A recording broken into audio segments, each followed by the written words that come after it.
com muita alegria. Aqui está o Eduardo, vindo de longe, muitas curvas, sinais, congestionamentos, mas a gente já está acostumado, né? Como dizia o Chico, a gente tem que criar, como é pele de crocodilo, e aí a gente vai passando e vai levantando. E tivemos sábado com ele, e foi muita alegria que ele trouxe uma companheira de Lavras, Minas Gerais, Angélica, que, se Deus quiser, voltará aqui para um novo encontro, até porque o meu processo obsessivo para fazer com que elas venham, até agora tem surtido efeito e não tem falhado, né? Então, tem sido um obsessor eficiente. Então vamos desenvolver o nosso Eduardo com as nossas melhores vibrações, para que ele se sinta lá na casa de Aureliano, em Niterói.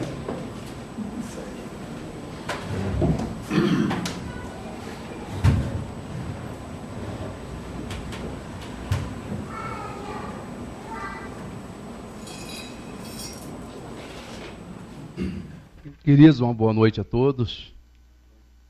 Nós hoje estamos aqui com a nossa amiga e vice-presidente da casa, a Verônica, que a gente fala do Eurípides, e ela assim, mas eu ainda não consegui ir lá nessa casa, porque hoje coincide o nosso dia da reunião de desobsessão e ela trabalha nessa reunião. E hoje, então, ela pediu folga lá, a direção, e ela tinha uma cota boa, e então ela foi concedida a ela essa licença. Então ela está aqui conosco.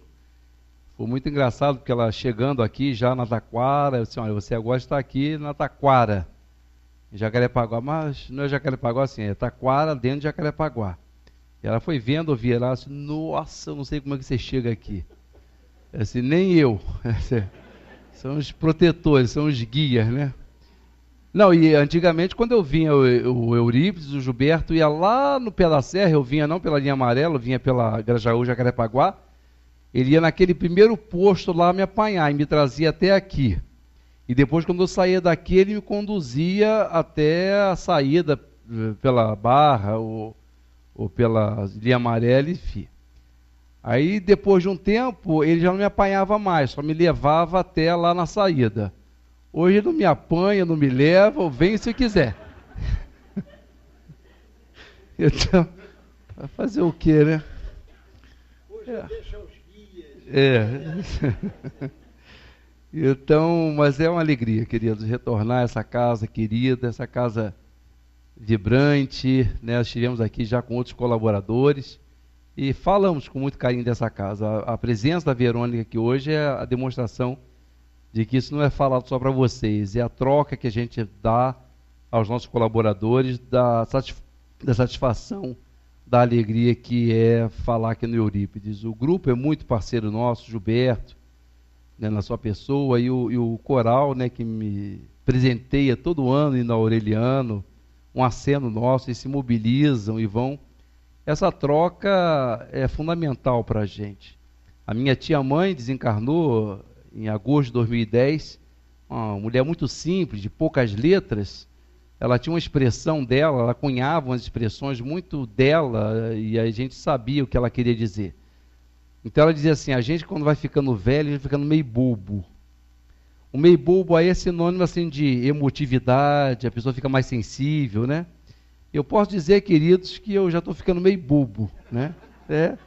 A gente começa a valorizar essas coisas, essas demonstrações, né, de apreço, de carinho, e a gente vai valorizando isso cada vez mais. Certamente na juventude, os jovens saibam disso, de que ainda não é hora disso, mas daqui a pouco, daqui a alguns anos, estarão valorizando essas trocas que são muito importantes. E eu tenho essa casa, tudo isso, né, e mais a oportunidade de trabalho. Bom, a introdução está sendo longa assim, porque eu ainda não entendi, não peguei a ideia de como começar a palestra. Eu estou aqui tentando a sintonia para começar de uma maneira. Então, eu me lembrei aqui de um romance, de um belo romance, profundo, por sinal, também, do Leon Tolstói, dele encarnado, chamado A Morte de Ivan Ilitch. O Ivan Ilitch é um juiz, né, de direito na cidade de São Petersburgo, cumpre a sua função como pai de família, marido, juiz, cumpridor dos seus deveres, leva uma vida boa, uma vida razoável, não é rico, mas não tem grandes atropelos financeiros, tem uma postura ética condizente com a sua condição, leva, por assim dizer, uma vida normal, até que, em dado momento, ele é acometido por uma doença grave, que vai vitimá-lo, que vai matá-lo. O romance não esclarece, mas dá-nos a impressão de que se tratava de um câncer gastrointestinal, sobretudo pelas dores viscerais, pelas dores medonhas que o Ivan Ilitch sentia. E isso o começa a isolar do mundo, porque ele muita dor, e vocês sabem que a dor, ela tem esse lado cruel, esse lado que é realmente perverso. A dor, ninguém sabe que nós estamos sentindo.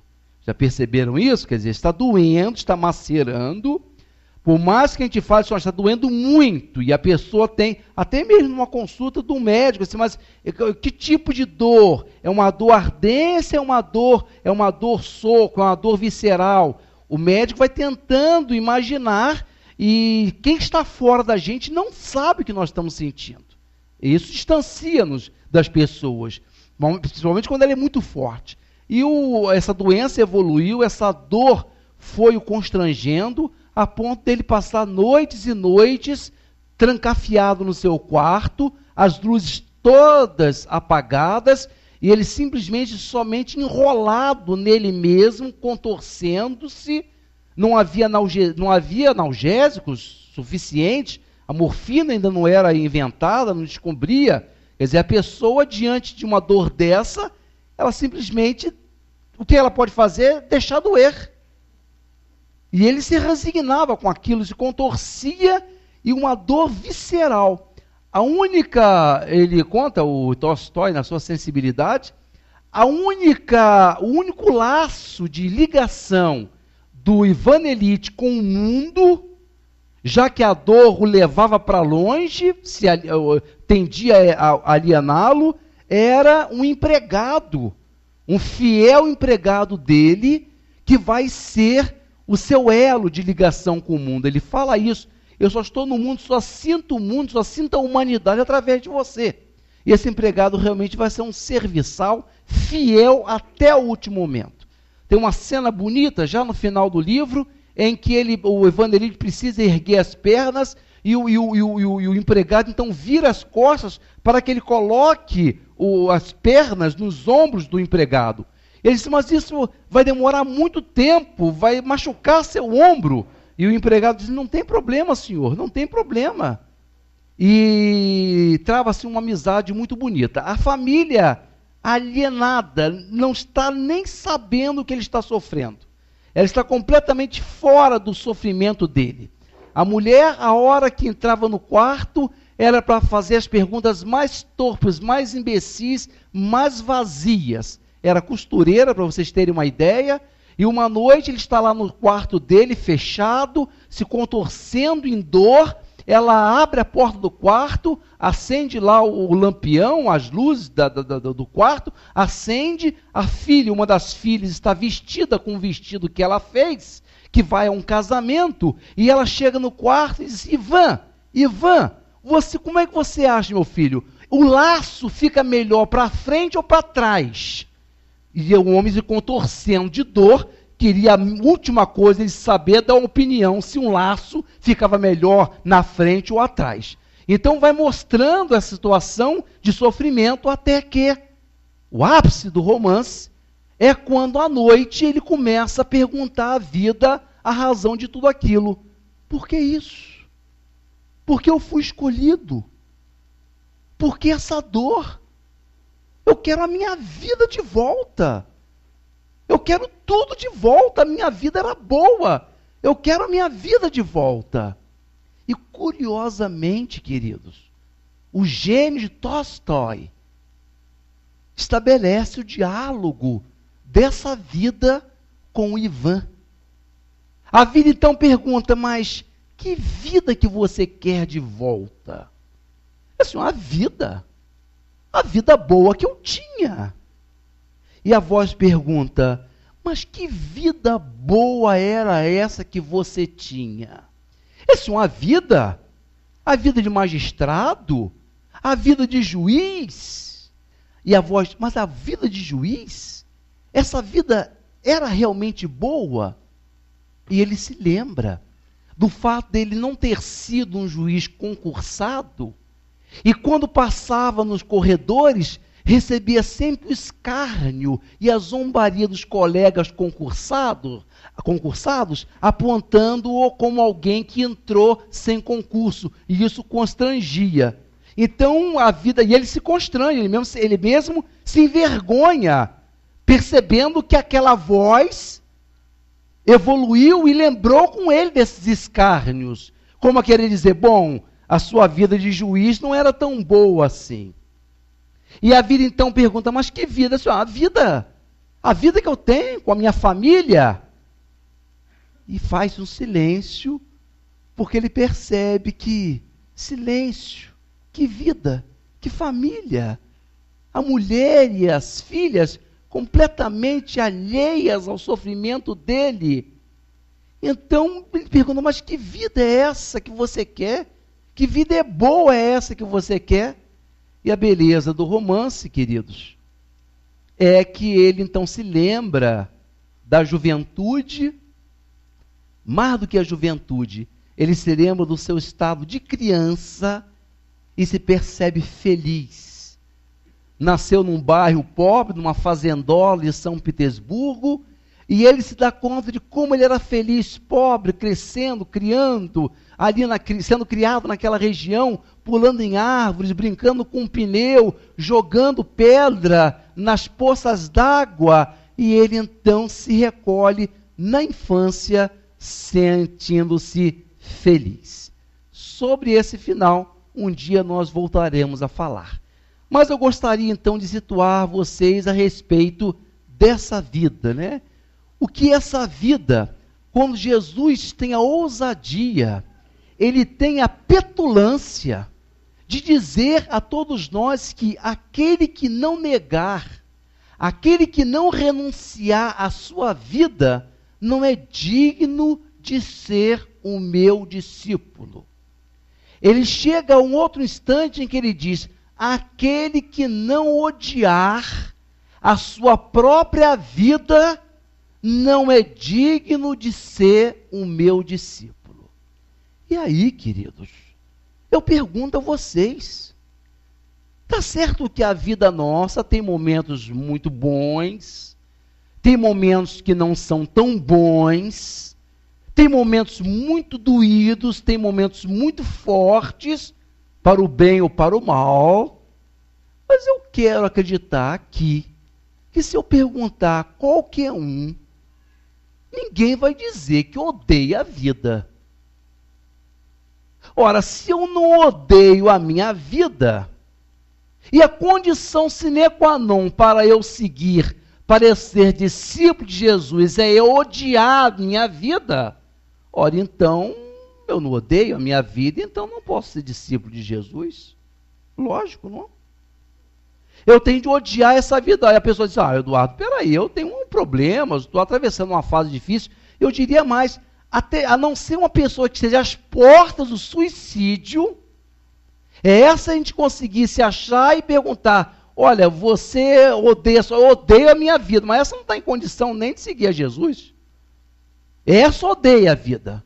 Mas mesmo as pessoas aqui presentes, que estão em alguma dificuldade séria, se avaliar direitinho, não odeia a vida, não é capaz de renunciar à vida para seguir Jesus. E aí então vale a pena a gente lembrar o que é essa vida à qual nós não conseguimos renunciar. Que vida é essa que nós temos e que valorizamos de tal forma que não, Senhor, não estou disposto a abrir mão dela para seguir-te. Se essa é a condição, não.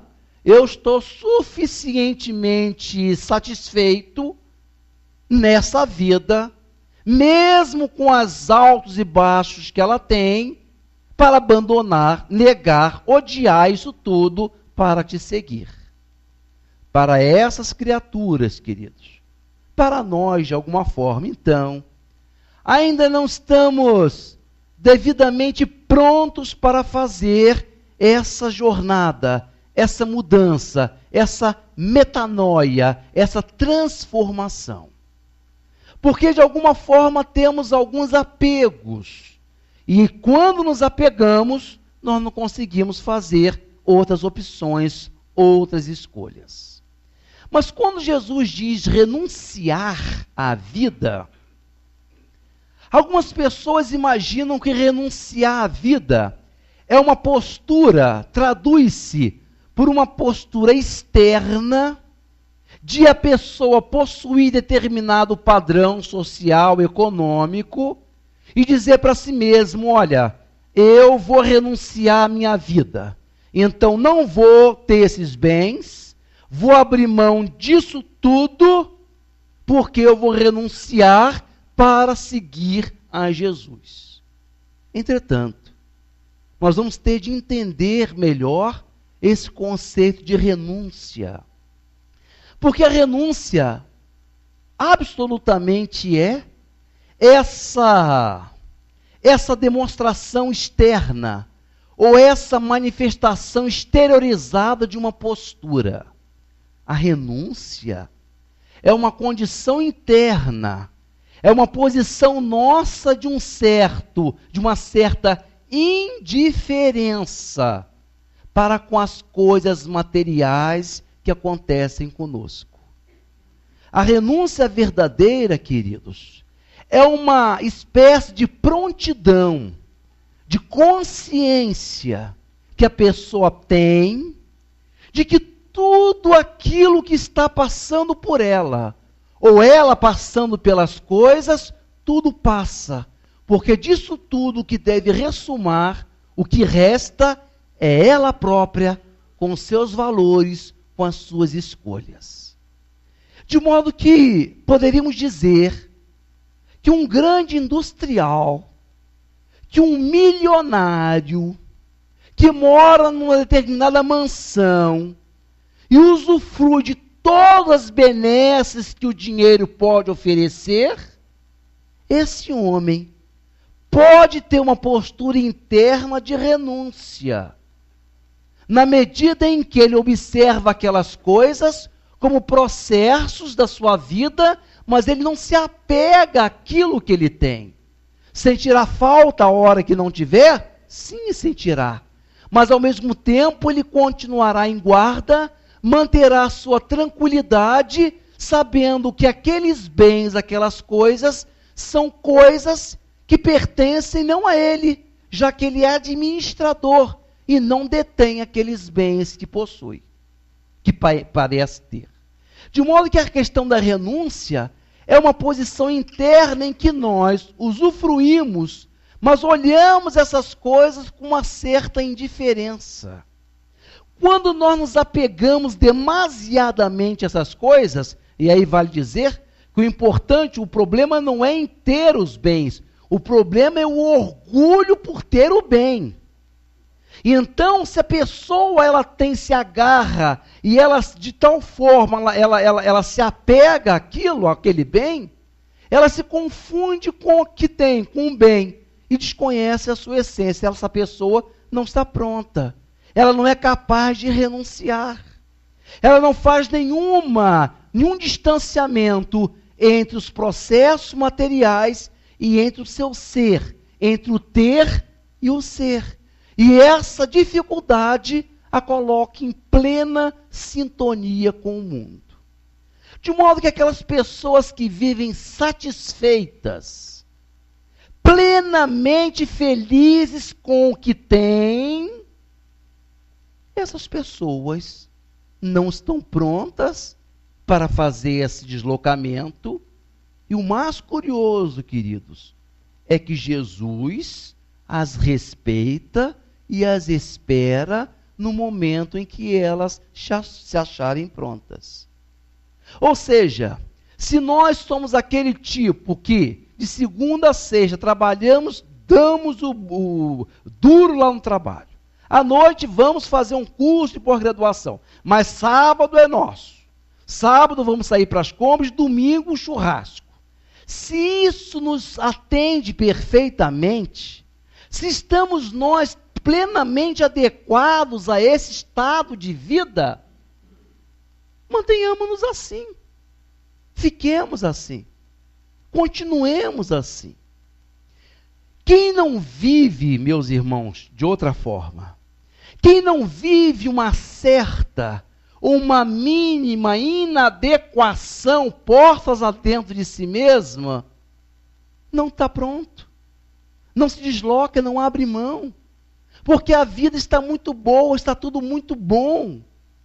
De modo que para ir em direção a Cristo, nós temos como que dobrar uma esquina dentro de nós mesmos. E o churrasco, Eduardo, então ir a churrasco é pecado? Eu não posso mais comer? Não, a pessoa vai, mas ao mesmo tempo olha tudo aquilo como alguma coisa que estivesse acontecendo, passando. Quando a pessoa não é aquilo, são circunstâncias.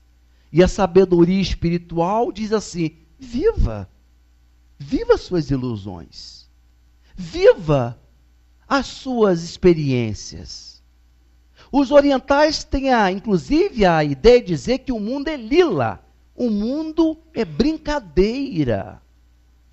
Se nós nos conformamos em brincar de poder, achando que o poder é uma referência de status, e eu trabalho a vida inteira para eu ter o poder numa cidade, no condomínio, em casa.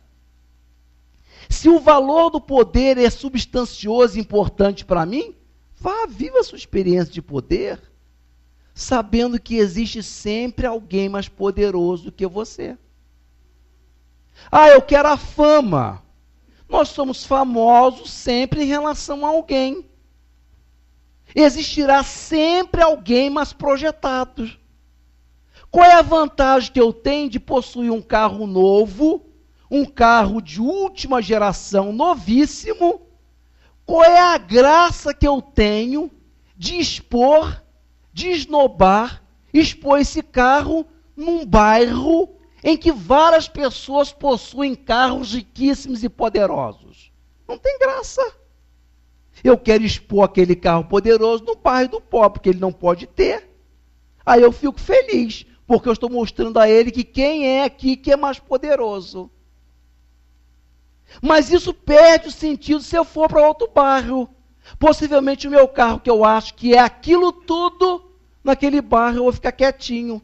Enquanto que na outra eu baixava o vidro, botava o braço na janela e passava devagarinho para todo mundo ver olha quem está dirigindo. Naquele bairro poderoso eu fecho o vidro para ninguém me ver. É uma relação provisória, relativa. Quando teve um evento aqui no Rio, eu não vou me dar conta, não sei se foi um carnaval, um espetáculo aqui de música, em que vieram duas pop stars americanas e se hospedaram, eu não sei, não me lembro agora se foi no Copacabana Palace ou aqui naquele outro lá de Ipanema. E era muito interessante porque uma tinha vindo um ano antes aqui, ou 2 anos antes. E ele então ficou na suíte Master, Trimaster. Só que, 2 anos depois, um ano depois, a outra é que estava nas paradas de sucesso. E ela ficou indignada, porque a suíte da outra ficava em cima da sua. A dela era Master, e a outra, dessa vez, ficou Master, em cima dela. Gerou sofrimento nela. Ela estava no Copacabana Palace, na melhor suíte, mas a outra estava em cima dela. Vejam que cria-se angústia, e o mundo material vai mostrando que tudo isso é relativo. A fama. E nós vivemos, queridos, procurando essas coisas, imbuídos dessas coisas, como nos iludimos dessas coisas materiais e nos esfalfamos, nos cansamos, nos esgotamos para possuir essas coisas. Um orador teve lá na casa um dia desse, falou muito interessante. Ele disse, olha, vamos que a gente tenha aqui, alguém chega e diz, olha, você vai ter uma festa, você vai ser convidado para uma festa lá no Copacabana Palace. A pessoa que olha, que recebe um convite, diz assim, eu tenho de comprar roupa. Eu não tenho roupa para ir no Copacabana. A pessoa tem. Nem que seja aquele vestido que ela vai a todo casamento, que ela muda um detalhe aqui, muda um detalhe ali, todo mundo pensa que é novo, mas ela tem. Não, um convite desse eu não vou. Mas nós temos com que ir. Então a gente ia lhe dizer que a gente compra o que não precisa, gasta o que não tem para impressionar quem a gente não conhece. Nunca mais vamos ver aquelas pessoas. Se deram conta? E por isso nós nos cansamos e queremos ter. Então, queridos, esse apego, essa realidade, quem não vive esse certo desconforto interno, não pode seguir. É o que nós vemos na parábola do festim. Quando o homem, Jesus diz, o reino dos céus, é comparado a um homem, dono de terras, que organizou uma grande festa e mandou seus empregados à rua para convidar os seus amigos, ou seja, aqueles que o dono da festa entendia como sendo as pessoas de nível para frequentar a sua festa. Então o reino dos céus comparava isso, aquela festa que aquele homem organiza e manda os seus empregados nas casas dos convidados para chamá-los para a festa. E o que acontece? O empregado bate na porta de um e diz, meu senhor organizou uma festa lindíssima, maravilhosa, para o senhor, e está convidando, assim, você vai me desculpar. Isso Jesus contando. Você vai me desculpar, mas o que acontece, eu comprei 6 bois, e agora eu tenho de contar, ver se está direitinho, marcar os bois, pede desculpa, mas essa festa eu não vou poder ir, dessa vez eu não vou poder ir. Aí o empregado vai à casa de um outro, chama assim, me desculpa, mas eu estou casando uma filha, e eu estou preparando o casamento, não tem condição nenhuma de ir a essa festa, pede desculpa, mas eu não vou poder ir. Os empregados vão a uma outra casa e convidam o homem, assim, não, eu estou de viagem marcada, eu já acertei essa saída e esse final de semana não vou ficar aqui, vou estar fora. Os empregados, até eles voltam um pouco envergonhados, eles voltam entristecidos de dar essa resposta ao dono da casa, que eles viram que organizou uma festa com muito carinho.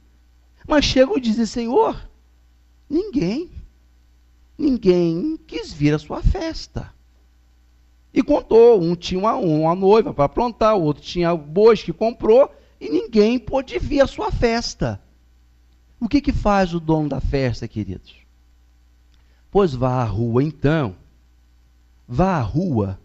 e chame todos aqueles estropiados, a escória, os mendigos, os estropiados, aqueles que não têm nada, que vivem largados na rua. Chama essa gente para a festa. E essa gente foi e o salão ficou abarrotado de convidados.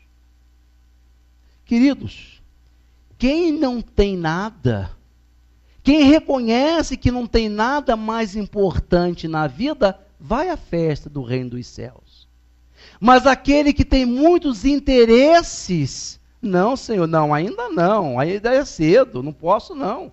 O que foi a mensagem do jovem rico? Senhor, o que devo eu fazer para dar a vida eterna? Vai, vende tudo que tens, dá quem não tem, segue o interesse da vida eterna. Como, Senhor? Jesus repete, ele disse, não, Senhor, eu quero da vida eterna, mas também não é assim, né? Está muito caro, eu não sei se eu quero isso tudo de vida eterna. A esse preço eu vou pensar direitinho se eu quero, afinal de contas eu já estou aqui, estou bem, vamos que lá não seja assim como o Senhor está falando. Ou vamos que eu não agrade. Aqui eu já sei que gosto.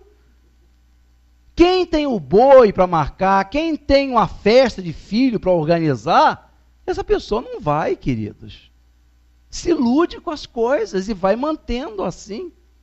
E vocês percebem que a vida, ela é tão sábia, a vida com V maiúsculo é tão extraordinária, que ela coloca nos próprios bens, na própria saciedade dos bens materiais, ela nos coloca sinais de que a vida humana ou a alma humana não pode se contentar com o fastio, com a satisfação dos gozos das aventuras materiais. A vida ela é tão sábia que ela embutiu nas experiências mais fortes da vida sinaletes, mostrando-nos de que o mundo material tem o seu limite. E ai daquele que se contentar com isso aqui só, sem perceber, sem abrir poros na alma para as realidades espirituais. Uma das leis mais poderosas, talvez a lei principal da vida, é a fome, é a vontade, a necessidade da pessoa comer. Existem pessoas que se descontrolam se estar com fome. São suaves, são mansas, são amigas, mas se estão com fome ficam irritadas, maltratam. Estou vendo risinhos assim de alguém que conhece, já deve conhecer alguém. A pessoa fica irritada, eu estou com fome. A fome é o primeiro instinto da vida, querido. Ela está na base, é a sobrevivência do ser. Se eu não me alimentar, eu pereço. Eu não vim aqui para morrer de fome. E as pessoas então desenvolvem meios para se alimentar. Vamos imaginar que nós estamos diante, então, de um grande banquete, comidas maravilhosas, e nós vamos comer. Estamos com uma fome canina, vontade de morder a mesa. Nós comemos. O que acontece? Chega um momento em que o estômago, que remanda uma mensagem para o cérebro, diz: basta, chega. A pessoa quer continuar, não quer? Eu vou deixar tudo isso? A pessoa sofre. Mas quando é que eu vou ter outra chance? Problema seu, você não pode comer mais. Basta, acaba. Aquela sensação de saciedade estará conosco durante horas, e nós teremos de esperar o ciclo biológico, fisiológico, para comer. Mas aí eu não vou ter isso, o problema é seu, Então vejam que há um limite material, mostrando que as nossas aspirações têm de serem maiores do que isso. Além da fome, um outro princípio da vida, um instinto, uma lei fundamental da vida, porque depois que eu sobrevivo, eu quero o quê? A permanência da espécie. Então, o sexo. O sexo, o amor, depois transmuta-se em amor, mas a lei fundamental da vida também é reprodução. Porque se eu sobrevivo, mas se eu não reproduzo, a espécie vai acabar. Então, o sexo surge como um processo instintivo, e que a negação desse princípio, o bloqueio, o toldamento desse princípio, pode trazer todas aquelas degenerações psíquicas que a psicologia, que a psiquiatria, que a psicanálise nos dá notícia, de tão forte que é esse instinto. Ora, queridos, o indivíduo tem fome de sexo. O indivíduo é uma lei da vida, ele está sentindo um impulso sexual. E ele faz o diabo para ter aquele momento sexual, porque é uma necessidade visceral, ele tem de ter aquele momento sexual. Mas ele, por mais que ele procure, faz o diabo, ele faz cirurgia plástica, ela faz regime, ela fica bonita, faz ginástica sem gostar, corre sem querer, mas para ficar, para ter, estou garantindo, essencialmente é. A pessoa faz e acontece. Quando acontece o momento, ele é tão rápido, ele é tão fugaz, ele é tão fugidio, que dependendo de como foi, a pessoa, meu Deus do céu, para que aquilo tudo? Não é assim? Não vale. Não vale porque estanca, para. Percebem vocês que a vida com a sua sabedoria está dizendo à alma humana que a busca da saciedade, da alimentação e do sexo não pode, é insuficiente, é pouco para nós. Nós temos outras buscas, outras necessidades. Nós temos de ir em direção a outras aspirações. De modo que quem se satisfaz com esses dois princípios básicos, esse não tem nenhuma vontade de evolução, nenhum desejo de subida. Mas a vida, o Evangelho nos diz, aquele que não renunciar ao quê? Esse mundo de brincadeiras. O mundo é lila, o mundo é brincadeira. E de brincar, queridos, a gente cansa. Dou-vos leite, diz Paulo. Dou-vos leite e não alimento para mastigar, porque sois crianças, sois carnais. Dou-vos leite e não alimento sólido. Paulo diz isso, chamando-nos de criança, porque nós queremos brincar, mas essa brincadeira cansa. E quando cansa, nós temos outras buscas, outras necessidades. É a necessidade da transformação, da metanoia. E há, nas páginas escriturísticas, uma das passagens mais fortes do que pode alguém, em nome de um grande amor, qual é a postura nossa de esvaziamento para realmente entender e alcançar Jesus.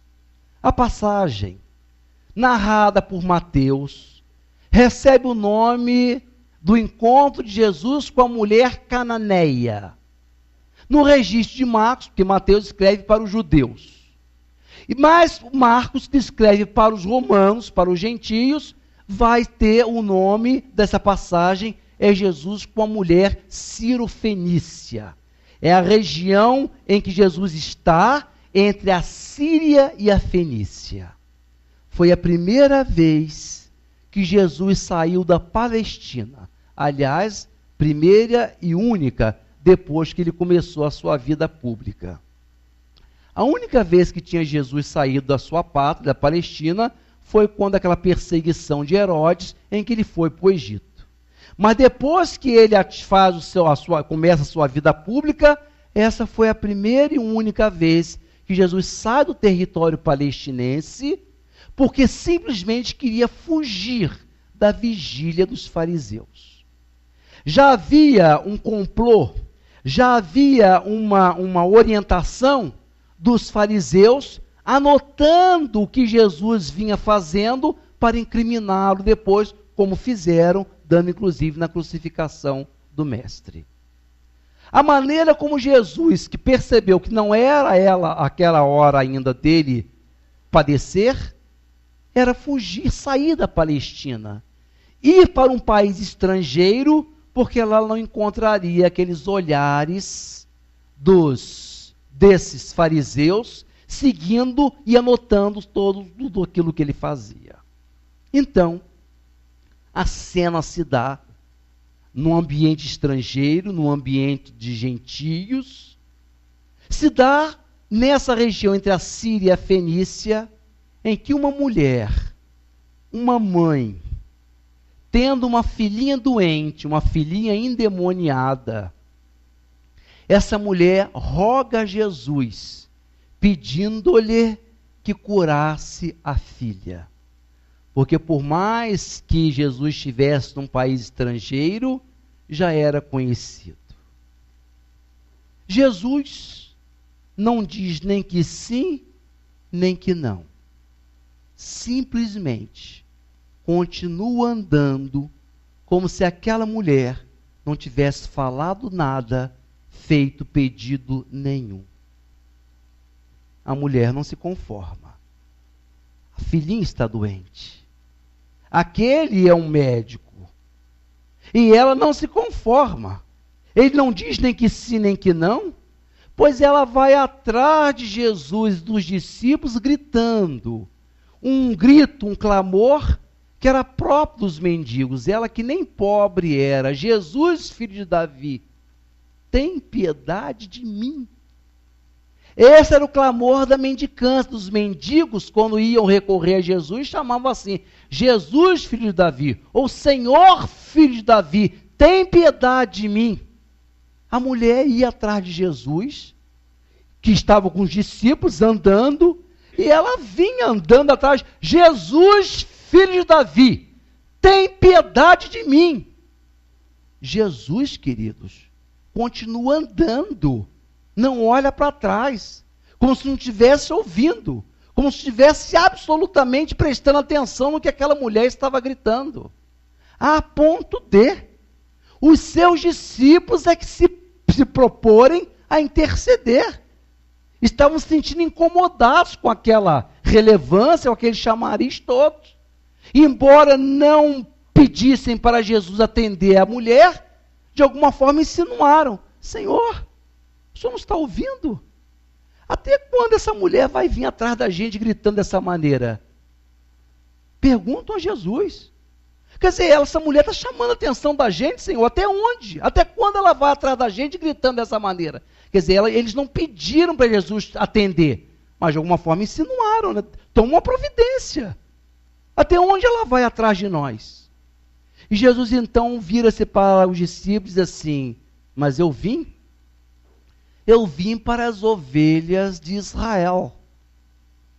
Os outros, os estrangeiros, gentios, terão outros para cuidar deles, dando-nos a entender de que a sua trajetória deveria ocorrer na Palestina e que depois os próprios apóstolos, e entre eles Paulo, iria atrás da gentilidade do povo estrangeiro.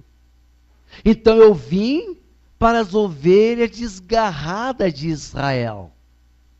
A mulher vai se aproximando e chega mais próxima e diz: Jesus, filho de Davi, tem piedade de mim. E ele então, porque os discípulos talvez pediram, ele disse, volta-se para ela e disse: mas a mim não parece certo tirar o alimento das crianças para dar aos cães. Palavra dura de Cristo, convenhamos. A mim não parece certo tirar o alimento das crianças e dar aos cães. Como se as crianças fossem os israelitas, fossem os judeus, e os gentios fossem os cães. A mulher em nome do amor, uma mãe, ouve aquela fala de Jesus e consegue contra-argumentar com o Senhor nesses termos: mas Senhor, os cães comem as migalhas que sobram da mesa das crianças. Foi forte. Jesus vira-se para a mulher e diz assim: em toda Israel eu não vi fé do teu tamanho, mulher. Vá para casa, a tua filha está curada. Queridos, essa cena é de uma importância, de um peso extraordinário.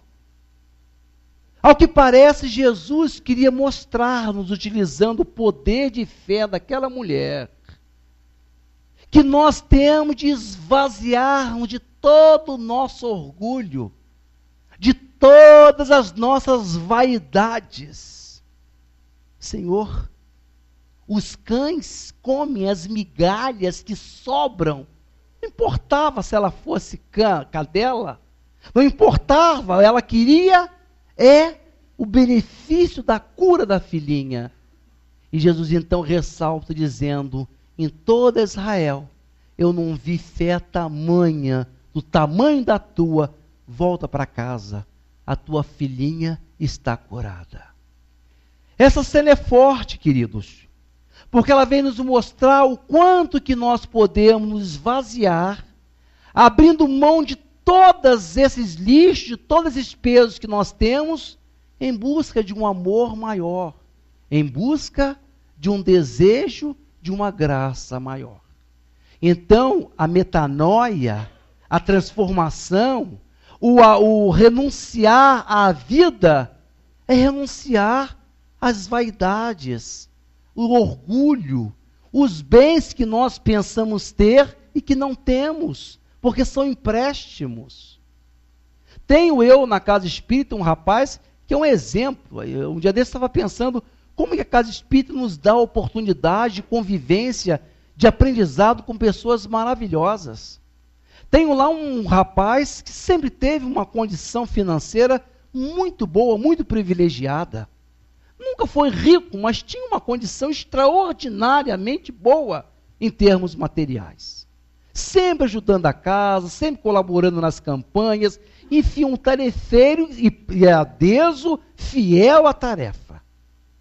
Esse moço teve uma bancarrota econômica, teve um revertério de natureza econômica, queridos, que um dia, ao telefone com uma companheira nossa, ele se desequilibrou, ele foi ligar para ela para uma outra coisa, e na hora em que ela faz uma pergunta, ele vai responder, ele se dá conta de que ele não tinha dinheiro para mandar os filhos ao colégio de ônibus. As crianças que iam de carro particular, de van. Ele se desequilibra e diz, eu não tenho dinheiro para mandar meus filhos de ônibus, pagar um lanche para os meus filhos, sofrendo. Meus queridos, a postura desse homem na casa de Aureliano nunca mudou. Quem o via quando tinha, e quem o estava vendo naquele momento, não sabia que o momento dele era aquele. Um testemunho extraordinário. De alguém que brinca, faz as piadas, canta, se diverte, faz os outros rir, e sofrendo um momento terrível na sua vida. Uma vez ele chegou a mim, um ambiente assim, lá na casa de Aureliano, ele chegou, estava do lado de cá, sentado, ele virou do lado de lá, ele virou-se para mim, senhor Eduardo, eu só quero saber de uma coisa. Eu só quero saber se Deus está vendo tudo isso. É só, meu filho, eu sei poucas coisas, mas Deus é onisciente e onipresente. Então eu posso te afirmar, Ele sabe. Eduardo, você está me garantindo que Deus está vendo tudo isso? Está. Então deixa bater. Deixa doer. Sabendo que a hora que a provação passasse, ele chegaria a um outro status, como está hoje.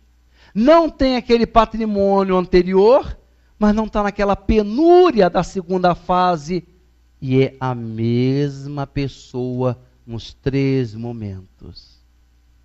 Isso é a prova de que nós podemos, queridos. O momento difícil é de abalo, é de testemunho, mas estava comigo, agora está na mão de outro, agora é de outro. E quanto a nós, o que nós temos de fazer é projetar nossa vida num outro mundo, numa outra busca. Por isso que nós somos estropiados, aleijados, mendigos lá da palavra do festim. Porque se nós não abrirmos, se nós não tivermos essa condição de penúria, de busca, se nós estivermos satisfeitos com o que nós temos, não há espaço para a espiritualidade, para a renovação chegar junto de nós.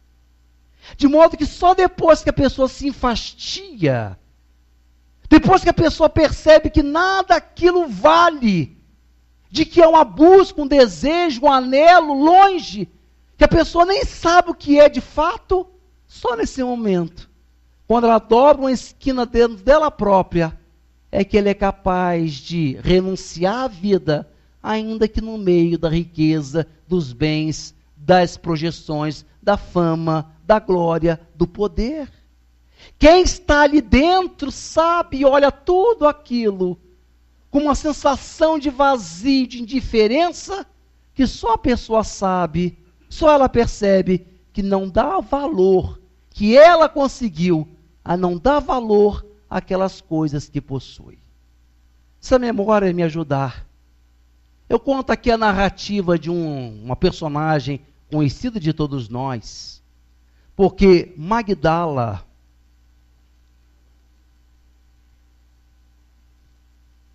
era uma pequena cidade industrial, situada a pequena distância de Tiberíades.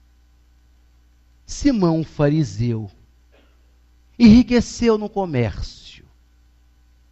E agora que os cabelos começaram a pratear, entregou o negócio nas mãos dos filhos, erguendo para si uma casa apalaçada, onde se dedica ao mais digno dos ócios, lendo e discutindo os livros sagrados. Como bom fariseu, experimenta um gozo particular na meticulosidade com que cumpre a lei, no arrojo com que interpreta as letras santas.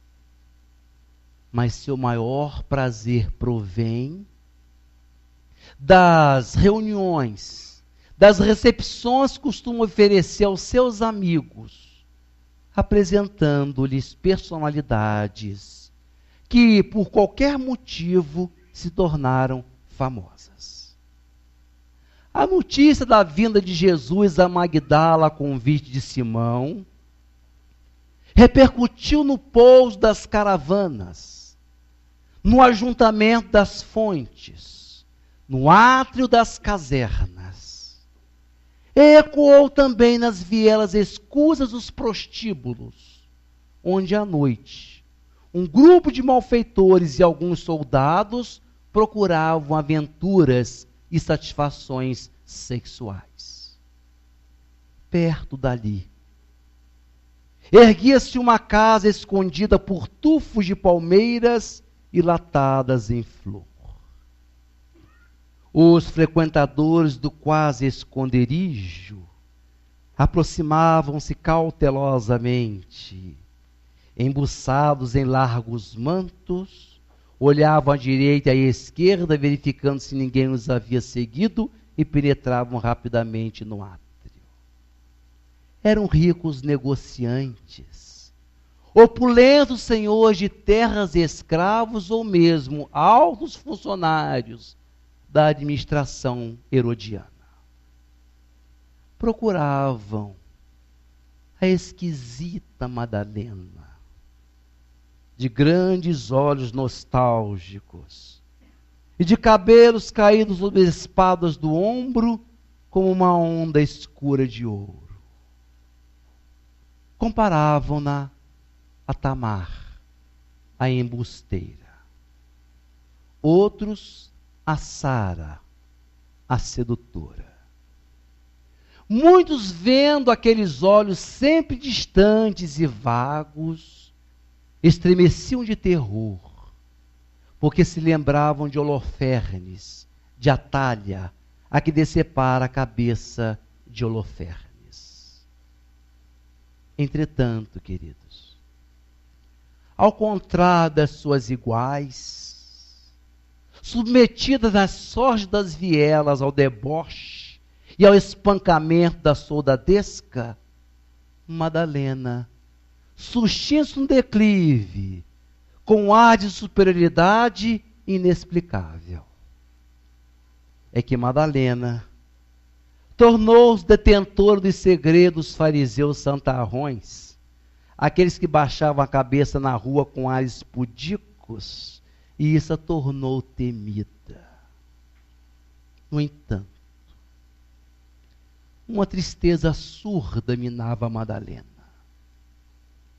A hora em que os primeiros astros cintilavam no céu, sobre as águas do lago, ela se abstraía. Os seus olhos errantes pelo céu profundo.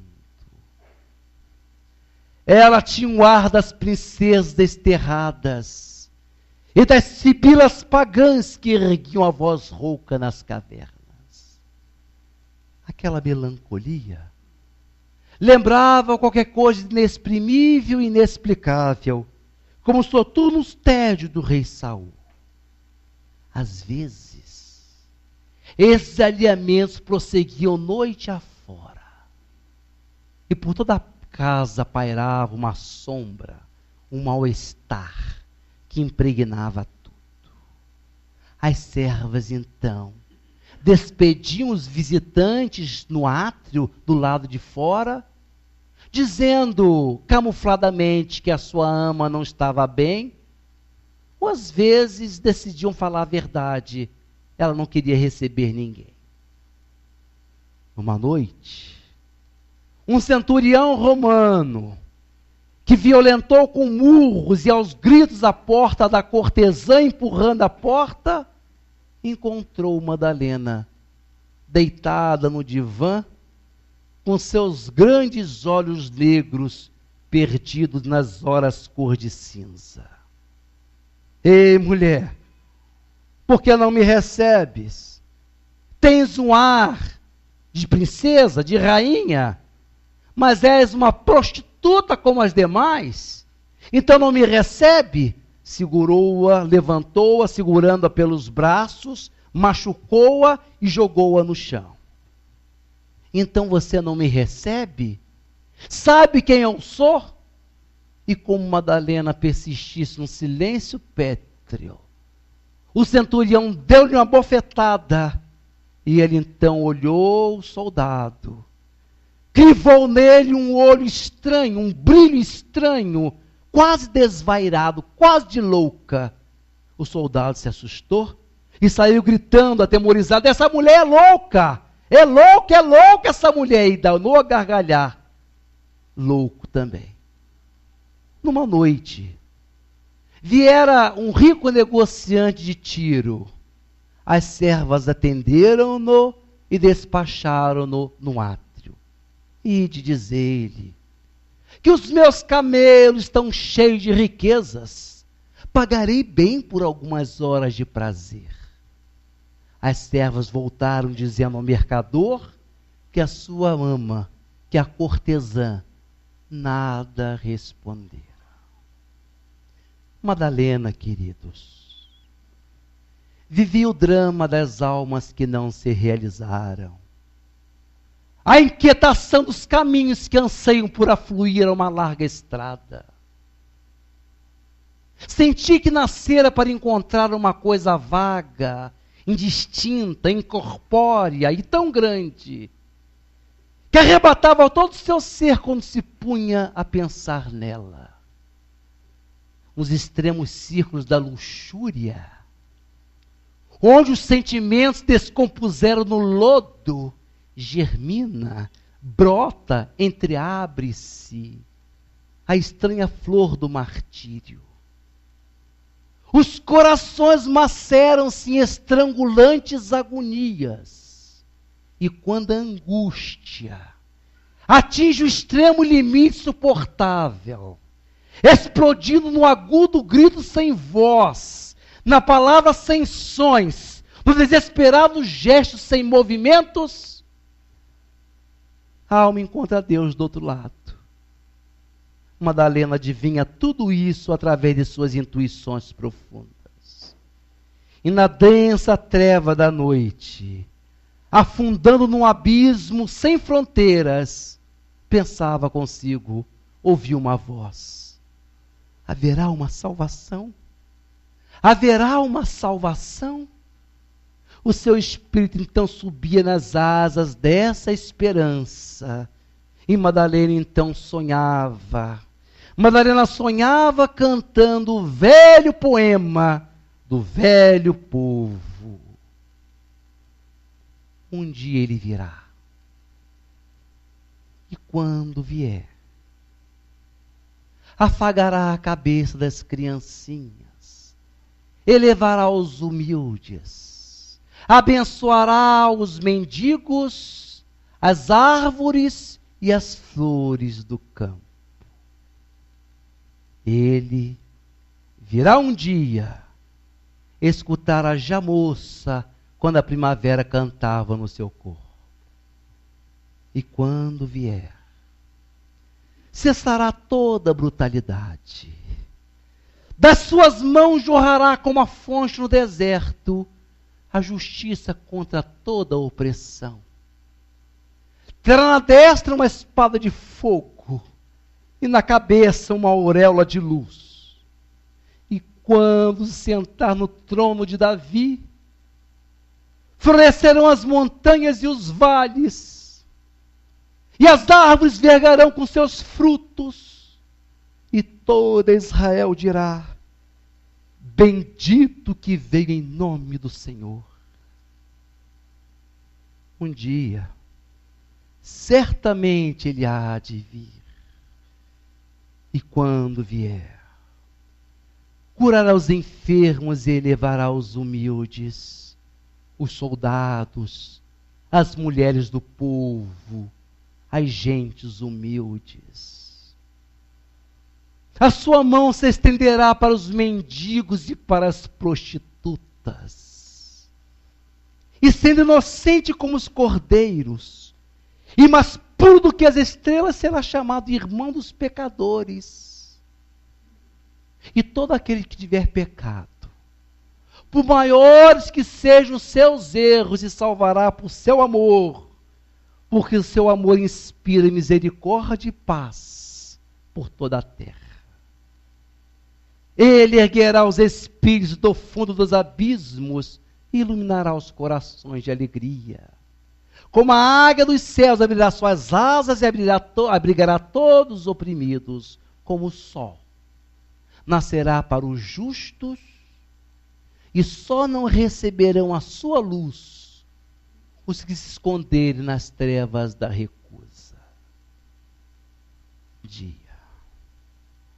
Um dia ele tem de vir, e quando vier, elevará os humildes, os humilhados, os infelizes, e só então serão arrancados de sua desdita aqueles que os homens condenaram, aqueles que o mundo condenou sem remissão e choram sem esperança.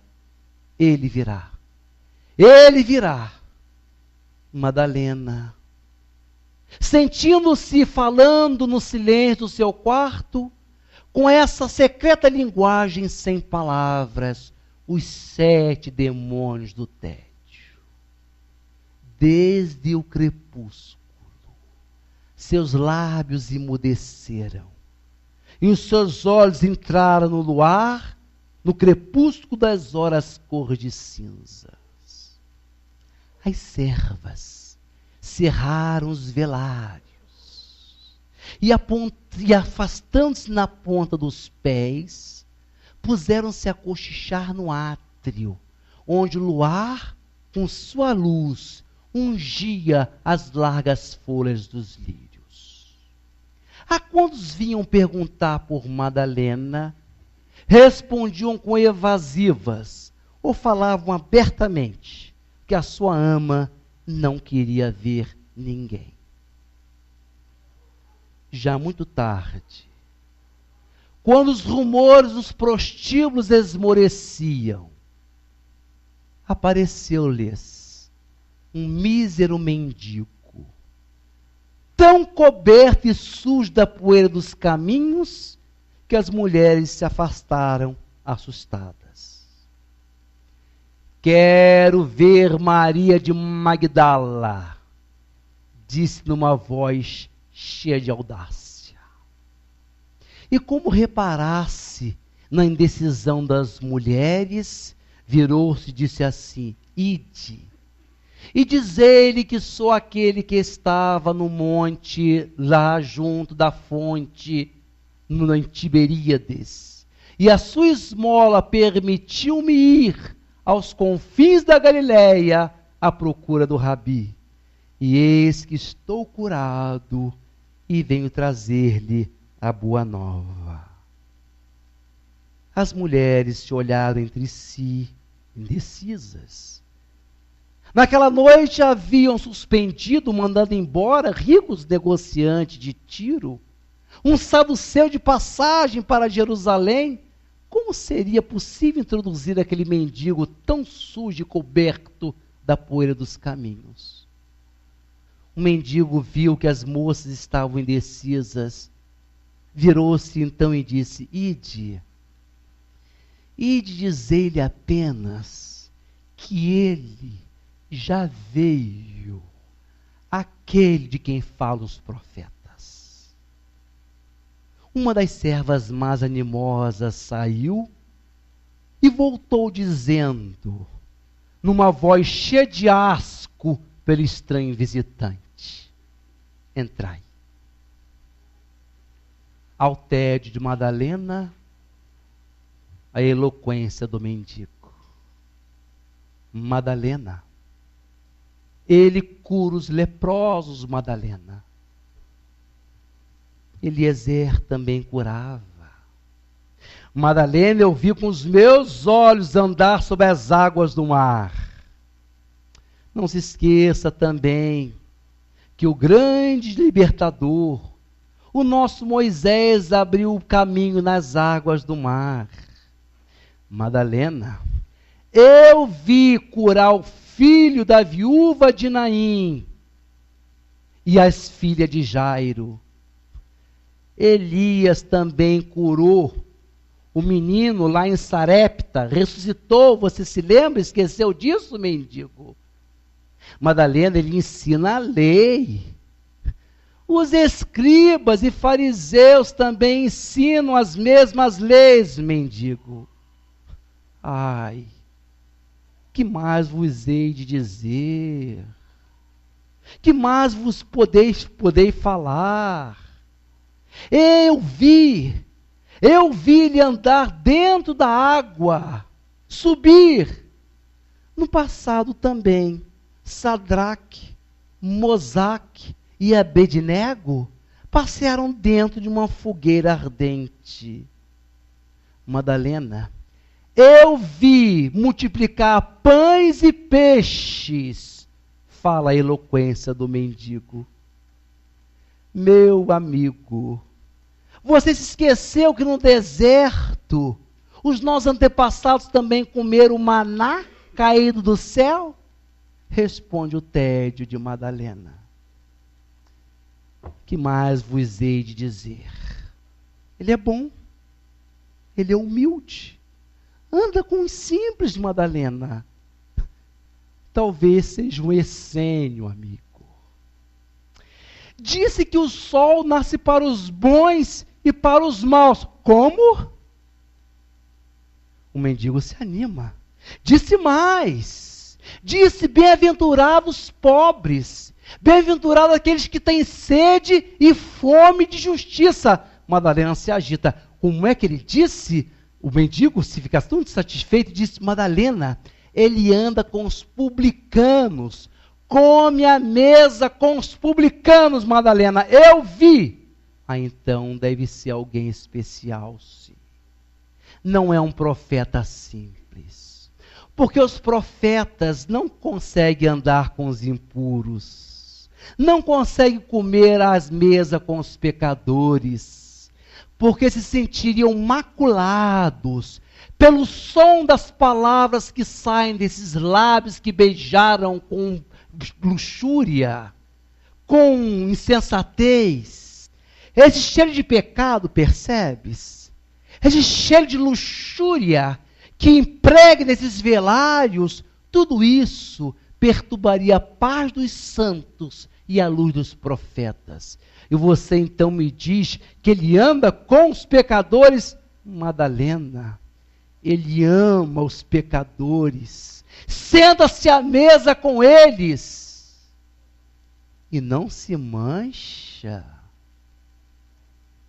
e não exprime no semblante um leve horror que uma pomba sentiria pousando na lama. Madalena, ele ama o pecado. Ele ama o pecado porque o pecado é parte do pecador. Madalena levanta-se, transtorna-se, vira-se para o mendigo com o mesmo olhar, o olhar de vidro, e diz: és um mendigo e eras um leproso. Só você pode entender bem o que te vou dizer.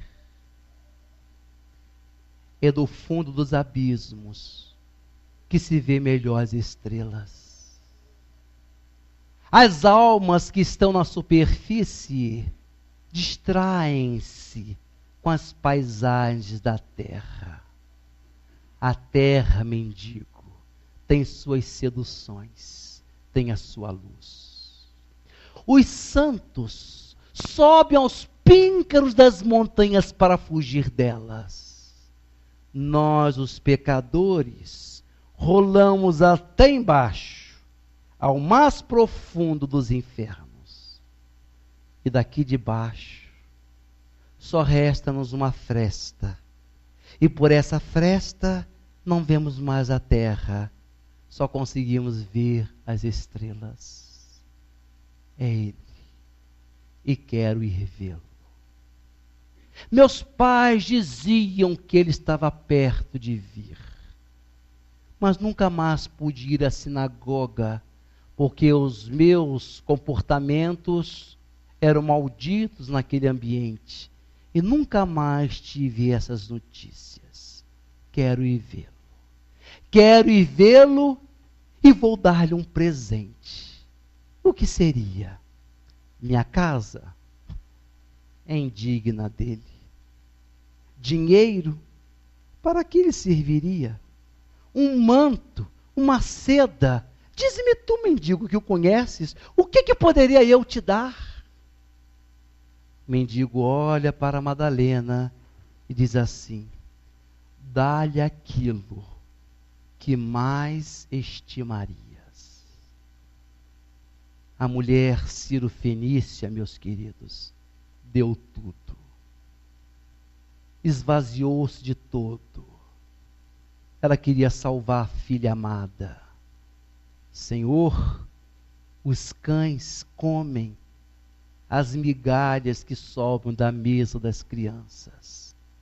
Mulher, em toda Israel, não achei fé tamanha, o tamanho da tua. Vá para casa, a tua filhinha está curada. Talvez, queridos, nós ainda não tenhamos dado esse giro em torno de nós mesmos. Ainda não tenhamos vagado pelos desertos solitários. Ainda não viramos essa esquina dentro de nós mesmos. Continuemos assim. O mundo é lila, o mundo é brincadeira. Mas brincar cansa. E quando esse momento chegar, nós podemos abrir e suspender as mãos à altura da divina providência e reconhecer que, além das grandezas materiais, dos bens materiais, ergue-se sobre tudo isso o tremular da bandeira de Jesus, a bandeira do amor, dizendo: vem, vem comigo. Vem comigo e observa os enigmas. A alma então reconhece a grandeza do Mestre e a semelhança de uma alma madura que num belo, grande museu vê o diálogo de 3 coroas conversando e cada uma falando de sua grandeza ou de suas grandezas diferentes. A coroa de ouros disse assim: eu fui de um rei e curvei meu rei como uma pluma ao peso bom das minhas joias tutelares.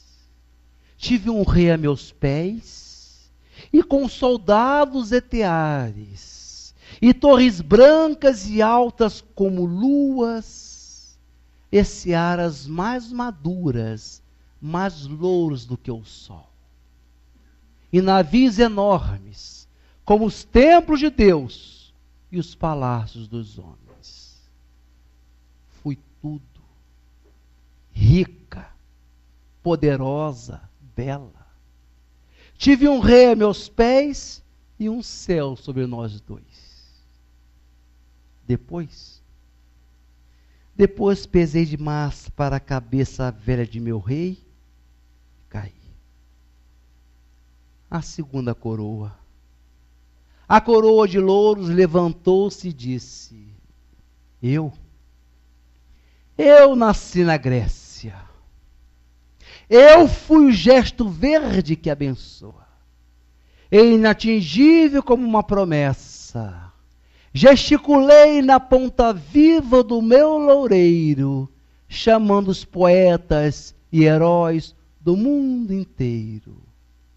Junto a mim, sob a copa alta e redonda, eles cantaram e lutaram. Estenderam-me os braços e passaram. O amor passou também, com flautas e com danças, com uvas nos chaveiros e com rosas nas tranças, oferecendo-me a boca, ou abrindo os joelhos, ou tatendo na pele do meu tronco a data de um encontro, a data de um adeus. Nem sei qual foi a mão que me colheu, porque logo murchei. A coroa de espinhos então virou-se e disse: Eu fui uma urze dos caminhos. Vivi só, sempre só, escondendo veneno sob o pó. Mas um dia enrolaram-me a cabeça de um homem que era branco como um louco, belo e bom como a tristeza e puro como fogo. E sofrendo ele morreu comigo. E aí então eu fiquei sabendo que eu valia tesouros e mais tesouros, mais que as coroas de ouro e as coroas de louros, porque eu coroei o Rei dos Reis, herói dos heróis, e ainda não murchei. Muita paz.